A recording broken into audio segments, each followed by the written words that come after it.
તમે ક્યારેય પાણીમાંથી વીજળી બનતી જોઈ છે? આજે અમે તમને જણાવવાના છીએ કે આખરે પાણીમાંથી વીજળી કેવી રીતે બનાવવામાં આવે છે. ચાલો શરૂ કરીએ આજનો આપણો વિડિયો. દોસ્તો, જેમ કે આપણે બધા જાણીએ છીએ કે વીજળીનો ઉપયોગ આપણા જીવનમાં એટલો વધી ગયો છે કે જો થોડા મિનિટ માટે પણ આપણા ઘરે વીજળી જતી રહે તો ઘણી સમસ્યાઓનો સામનો કરવો પડે છે.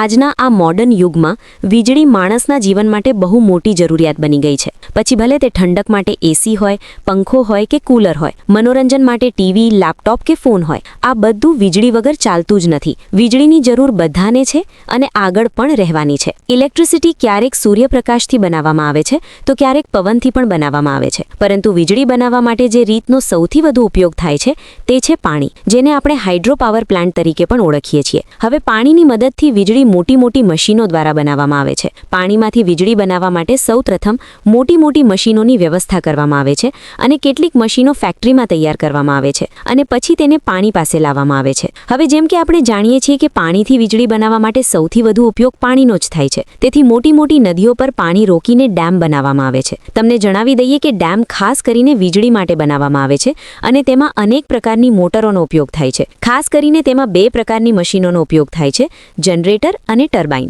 આ બંનેની મદદથી પાણીનો પ્રવાહ આગળ ધીમે ધીમે વધારવામાં આવે છે, જેના કારણે પાણી સીધું ટર્બાઇન સાથે ટકરાય છે અને પછી નીચે વહે છે. ટર્બાઇન એક એવી ગોળાકાર મશીન છે જેમાં પાણી ટકરાય ત્યારે તેના પ્રેશરથી ટર્બાઇન ફરવા લાગે છે અને તેના ફરવાથી ઉપર લાગેલું જનરેટર પાવર મેળવવા લાગે છે, જેના કારણે વીજળી ઉત્પન્ન થાય છે. સરળ ભાષામાં કહીએ તો પાણીનો પ્રવાહ જેટલો ટર્બાઇનને ફરવશે એટલું જ જનરેટર પણ ફરશે અને મોટી માત્રામાં વીજળી ઉત્પન્ન થશે. તો મિત્રો, અત્યાર સુધી તમે જાણ્યું કે પાણીથી વીજળી કેવી રીતે બનાવવામાં આવે છે. હવે અમે તમને જણાવીશું કે કોલસાથી વીજળી કેવી રીતે બનાવવામાં આવે છે. સૌપ્રથમ કોલસાથી વીજળી બનાવવા માટે લગભગ 1.5 મિલિયન ટન કોલસો સ્ટોર કરવામાં આવે છે.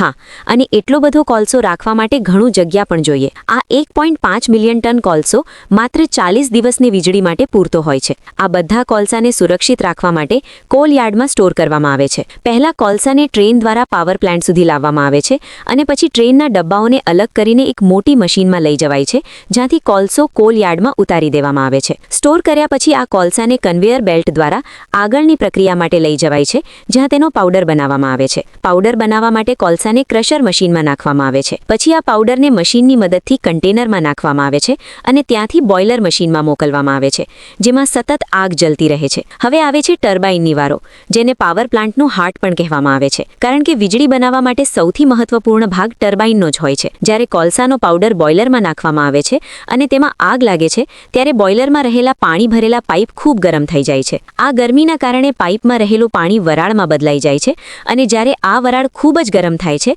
ત્યારે તે આગળ જઈને ટર્બાઇન સાથે ટકરાય છે અને ટર્બાઇનને ઝડપથી ફરાવે છે. ટર્બાઇન ફરતા તેનીમાંથી મિકેનિકલ એનર્જી ઉત્પન્ન થાય છે. આ એનર્જી જનરેટરમાં મોકલવામાં આવે છે અને તેના કારણે વીજળી ઉત્પન્ન થાય છે. આ રીતે કોલસાથી વીજળી તૈયાર થાય છે.